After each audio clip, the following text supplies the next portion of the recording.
Hola, hola, ¿cómo estás? Espero que súper bien. Te doy la bienvenida a este módulo sobre miopatías inflamatorias, donde hablaremos de las más importantes, así como su clasificación, sus características clínicas, los anticuerpos que están principalmente vinculados y qué implicaciones tienen, y en general las bases relacionadas con el tratamiento. ¿Cuáles son las características generales de las miopatías inflamatorias, sobre todo enfocándonos a dermatomiositis y polimiositis?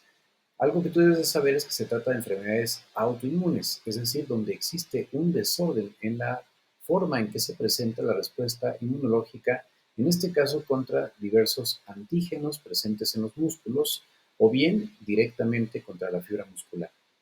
Esto quiere decir que va a presentarse un proceso inflamatorio, el cual puede llegar incluso a destruir el músculo y como consecuencia generar debilidad. Lo más característico es la debilidad proximal. Esto quiere decir que está cerca del tronco y es, si nosotros consideramos, por ejemplo, la extremidad, va a ser más hacia el hombro que hacia la muñeca, así como en las caderas, más que en las rodillas o en los tobillos. Esto es algo que tiene una gran relevancia porque nos permite diferenciarlo de otras patologías como puede ser polineuropatías, neuritis múltiple o algún tipo de artritis inflamatoria que también puede asociarse a debilidad muscular de manera secundaria. Todo esto, por supuesto, debe hacerlo el reumatólogo o reumatóloga certificados que hagan una revisión pertinente del paciente que está afectado. Además, algo que también hay que tomar en cuenta es que principalmente en la dermatomiositis pueden existir manifestaciones extramusculares. ¿Cómo suele comportarse la miopatía inflamatoria? Bueno, su comportamiento de los síntomas que ya mencionamos previamente y además signos, por supuesto, que son la debilidad, se presentan de manera subaguda, es decir, que van avanzando, progresando relativamente rápido a lo largo de varios días o semanas, incluso meses. Se han llegado a describir casos de una presentación muy abrupta y una progresión muy rápida que usualmente tienen un peor pronóstico y suelen asociarse al cáncer. Pero esto no es una regla y por supuesto que siempre que tengas alguna de esas manifestaciones es fundamental acudir a atención expedita y claro que en algunos contextos incluso hacer una valoración conjunta por neurología, por lo que te digo, que puede haber confusiones. Algo también típico es la elevación de la CPK en distinto grado, ya veremos en otra de las diapositivas si hay alguna particularidad entre distintos síndromes miopáticos inflamatorios. En algunos casos, y cuando hay esa posibilidad, se puede solicitar una resonancia magnética nuclear, sobre todo si existe una duda razonable y por supuesto es costo efectivo, o incluso una electromiografía, especialmente si se tiene duda de se trata de algo muscular puramente o hay un componente neurológico. La biopsia muscular puede ser muy útil, especialmente cuando no hay una precisión o no se tienen anticuerpos disponibles y pues la manifestación es mucho más rápida de lo que se esperaría o no se tiene una respuesta suficiente al tratamiento y se tiene un índice de sospecha considerable. La dermatomiositis es una enfermedad que principalmente está mediada por anticuerpos, como ya veremos, y la miositis de tipo polimiositis usualmente está más vinculada a una respuesta de tipo inflamatorio por células T citotóxicas. Si se llega a realizar una biopsia, el aspecto histológico es más o menos como lo que puedes ver al fondo de donde yo me encuentro. Y puedes aquí darte cuenta, si claro tienes familiarización con una histología normal de músculo, que hay un gran infiltrado, sobre todo perindomicial, así como en los capilares, que incluso pueden llegarse a perder. De hecho, tiene un componente vasculítico habitualmente y también se ven algunas figuras de regeneración. Entonces, esto en realidad se ve muy aparatoso, hay mucha información y esto es para que tú te des cuenta de que puede llegar a ser bastante complejo e intrincado el diagnóstico para poder llegar a una conclusión. Lo que ves a mis espaldas es una biopsia típica de una polimiositis. Aquí puedes darte cuenta cómo hay una intensa proliferación celular que principalmente está o que atraviesa las miofibrillas y algo muy característico es la expresión de precisamente moléculas típicas de la presentación de antígenos, como es el MHC de tipo 1, del cual hablaremos en este momento, así como la descripción en algunas piezas patológicas de enzimas precisamente que se producen en el contexto de una exposición a linfocitos de citotóxicos como son las perforinas. Tal como te dije, la biopsia no siempre va a ser necesaria, dado que existen algunos anticuerpos que de estar presentes nos van a orientar con mucha fuerza en el contexto de una clínica bien hecha, es decir, un interrogatorio bien dirigido, una exploración meticulosa que perfectamente está capacitado tanto reumatología como neurología para hacerlo, aunque siempre la orquesta la debe dirigir reumatología, que tiene más experiencia en el tratamiento de enfermedades inmunomediadas. Ahora, existen dos grandes grupos de anticuerpos, los que son anticuerpos asociados a miositis, que no necesariamente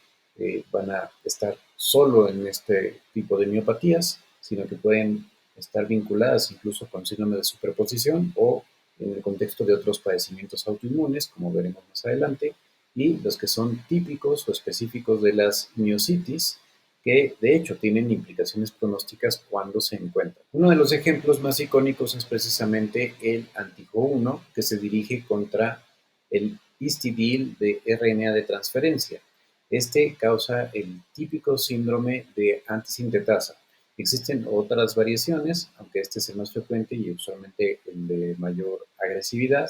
pero esto lo cierto es que es muy variable. Yo de hecho tengo pacientes que incluso fueron después de COVID-19 que desarrollaron este síndrome y lo cierto es que su comportamiento ha sido bastante decente, pero digo, al menos en la clínica o lo que se tiene conocimiento en general, suelen tener una manifestación pulmonar que si no se atiende puede llevar a la fibrosis, tal como de hecho se pueden ya alcanzar a ver en estas tomografías, pero algo muy característico, además de la manifestación de inflamación muscular, que puede asociarse no a dolor, pero sí a debilidad, o que incluso puede ser relativamente bajo, es común la asociación a artritis, que se puede parecer mucho al artritis reumatoide en cuanto a las articulaciones que manifiesta o que afecta,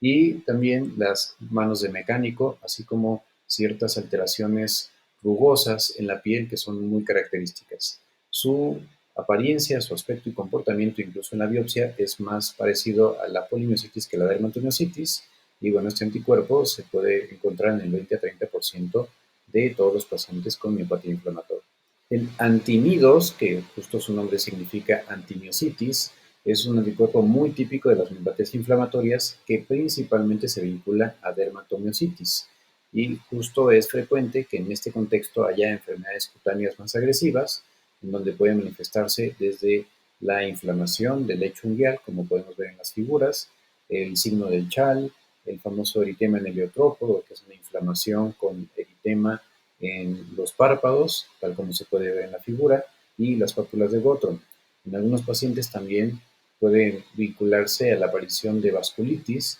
que si no se trata o atiende oportunamente, puede incluso llevar a la perforación de, de la piel con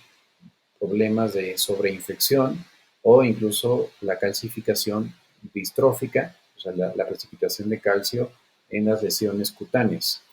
En general tiene una mejor respuesta, sobre todo si se atiende tempranamente y suele responder bien a los glucocorticoides, así como a otros fármacos que ya veremos más adelante. Esta es especialmente fotosensible y por eso es muy importante utilizar bloqueador en pacientes que lo padecen. En aproximadamente un 4% de pacientes con dermatopolimiositis, y cuando hablamos de dermatopolimiositis, quiere decir que tanto dermatomiositis como polimiositis pueden presentarlo, se aprecia el anti-SRP, el cual suele asociarse a una progresión mucho más rápida y a una respuesta primero buena a glucocorticoides, pero que después se hace resistente. Esto es importante a considerar porque estos pacientes suelen requerir de una combinación de más de dos fármacos inmunomoduladores o inmunosupresores. Este anticuerpo muy típico de dermatomiositis, aunque también puede presentarse en polimiositis, el anti-155 diagonal 140, debe especialmente alertar a aquellas personas que lo llegan a tener. Bueno, más que las personas, al reumatólogo que atiende el caso puntual de una persona que padece de alguna enfermedad miopática o una miopatía inflamatoria, porque 13 a 21% se asocian a dermatomiositis, pero esta tiene un muy fuerte vínculo con el cáncer. De hecho, 71% de pacientes que tienen este anticuerpo tienen de base también o de fondo una neoplasia que definitivamente hay que descartar. Actualmente la forma de clasificar las miopatías inflamatorias, si te das cuenta, es extenso. No son nada más dermatomiositis y polimiositis. Estos son los criterios, digamos, más aceptados a nivel internacional, que son los criterios de Bohan y Peter, que clasifican desde las formas juveniles, las del adulto, así como pasando por las miopatías por cuerpos de inclusión, de la cual realmente no hablaré sino muy discretamente, muy superfluamente en esta revisión, la polimiositis y dermatomiositis definidas, que de que dependerá que se definan, pues justo de su clínica y de la presencia de anticuerpos o incluso de una biopsia donde se demuestre el patrón. También existe la dermatomiositis amiopática, que esta suele vincularse al anti-MDA5 y habitualmente tiene un comportamiento pulmonar más agresivo, así como la aparición de particularidades como el enfisema subcutáneo o incluso las vasculitis con úlceras que pueden llegar a ser sumamente dolorosas y extenderse rápidamente si no se trata. También existen las posibles dermatomiositis sin dermatitis y la miositis inespecífica. Y bueno, vemos que el cuadro clínico se debe categorizar dependiendo de la presencia justo de debilidad muscular, que es proximal, es lo característico, un sarpullido típico en el caso de la dermatomiositis, la elevación de las enzimas musculares, dentro de las cuales destacan la CPK y la aldolasa, pero algo aquí importante es que puede también elevar la AST y ALT, que son enzimas típicamente consideradas del hígado, pero que también se comparten con el músculo e incluso la deshidrogenasa láctica, así como los cambios miopáticos en el contexto de la electromiopatía. Puedes apreciar en este cuadro que en realidad el mundo de las miopatías inflamatorias es muy vasto y va mucho más allá de las primarias, que son justamente las que se clasifican con los criterios de Bohan y Peter, siendo que algunas forman parte de los síndromes de superposición y existen también síndromes especiales, como el que ya vimos, que es el síndrome antisintetasa. Aquí puedes darte cuenta de otro tipo de anticuerpos a los cuales se asocia. Justo ASS es la abreviatura en inglés para este tipo de síndrome y puedes ver que hay una gran variedad, el antijo 1, el PL7, el PL12, el HA, y esto dependerá de ante cuál aminoácido asociado a una RNA de transferencia se produce los anticuerpos. Este, pues, justo tiene implicaciones, sobre todo por la presencia frecuente de enfermedad pulmonar intersticial. Con la abreviatura OM entendamos los síndromes de superposición, que justo de los que más habitualmente se pueden asociar son la esclerosis sistémica y el síndrome de Sjögren, aunque típicamente no se considera un síndrome de superposición, sino más bien un Sjögren secundario. Son temas de cómo es la jerga y digamos, las referencias técnicas. Pero algo también importante es que la presencia de estos anticuerpos, típicamente de Sjögren, pueden aparecer en las miopatías inflamatorias sin que necesariamente vaya a desarrollarse, aunque sí tienen más posibilidad. Incluso también estos pueden vincularse a síndromes de superposición asociados a el lupus o incluso a la enfermedad mixta de tejido conectivo, que bueno, esa per se tiene miositis y recordemos que la enfermedad mixta de tejido conectivo, como ya platiqué en el video anterior, es una entidad aparte. El USNRNP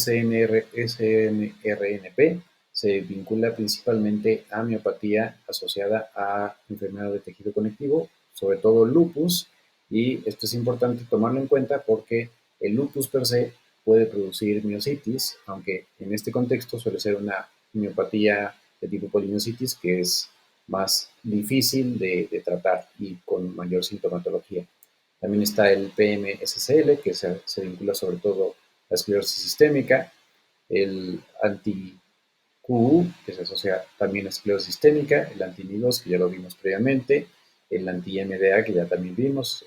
sobre todo es la dermatomiositis amiopática, es decir, donde el principal problema es en la piel,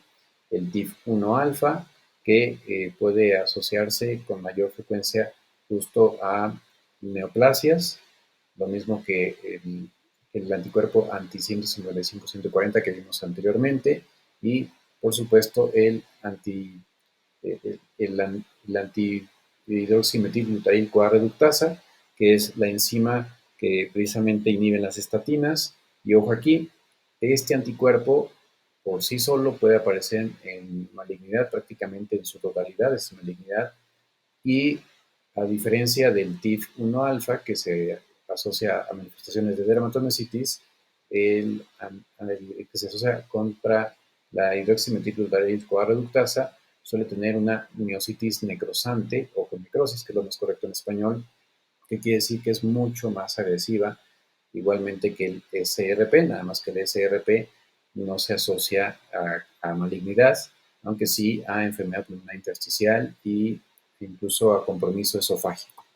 Y finalmente, IBM, que significa miocitis por cuerpos de inclusión, está algo muy característico es que además de tener afectación proximal, tiene distal y muy intensa en manos. Entonces, en una persona que tiene una debilidad progresiva, en donde justo se le caen las cosas de las manos por debilidad y no por dolor, hay que pensar en esta patología que prácticamente en la inmensa mayoría va a requerir una biopsia para poder tener claridad y desafortunadamente tiene una mala respuesta al tratamiento usual. En esta tabla únicamente quiero hacer un énfasis en la correlación que pueden llegar a tener los tipos de miopatías inflamatorias con la presencia de la CPK, así como sus anticuerpos. Digo, estos ya los vimos, no vamos a profundizar. Y si tú tuviste cuidado, atención, te diste cuenta de que, por ejemplo, la polimiositis realmente no tiene un anticuerpo específico. Aquí lo que también es importante y no perder de vista es que, por ejemplo, en la dermatomiositis podemos encontrar justo una CPK normal, pero puede estar tan elevada como otras miopatías inflamatorias clásicas o típicas. Y recordando que pues, la CPK normal puede justo aparecer en el anti-MDA5, que es la amiopática, en los síndromes de superposición y la polimiositis. Característicamente hay una elevación de 10 a 50 veces el valor normal de la CPK, lo mismo que en la miopatía asociada al síndrome antisintetasa y algo justo típico de la enfermedad por cuerpos de inclusión miopático o miositis por cuerpos de inclusión es que la elevación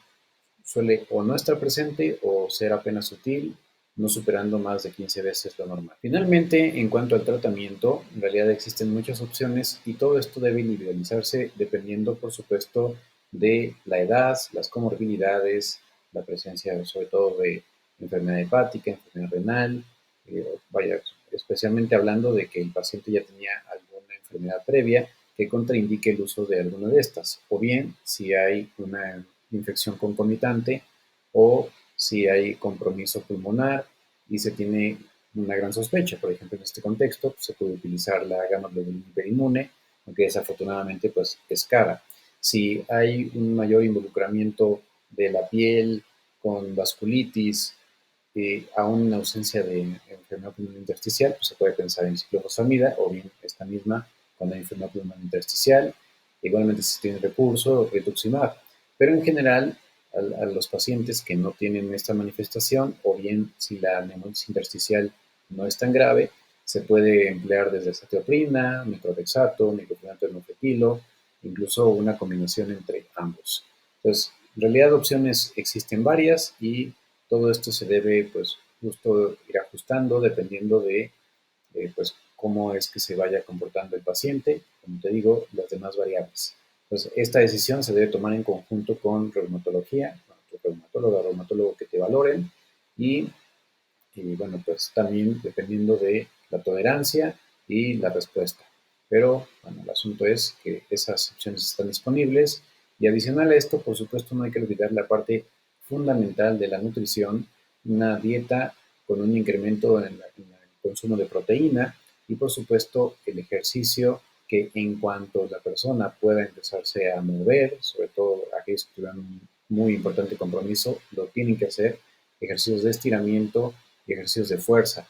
Esa es la mejor forma de recuperarse íntegramente una vez que se logre la remisión o por lo menos se encuentre una remisión parcial.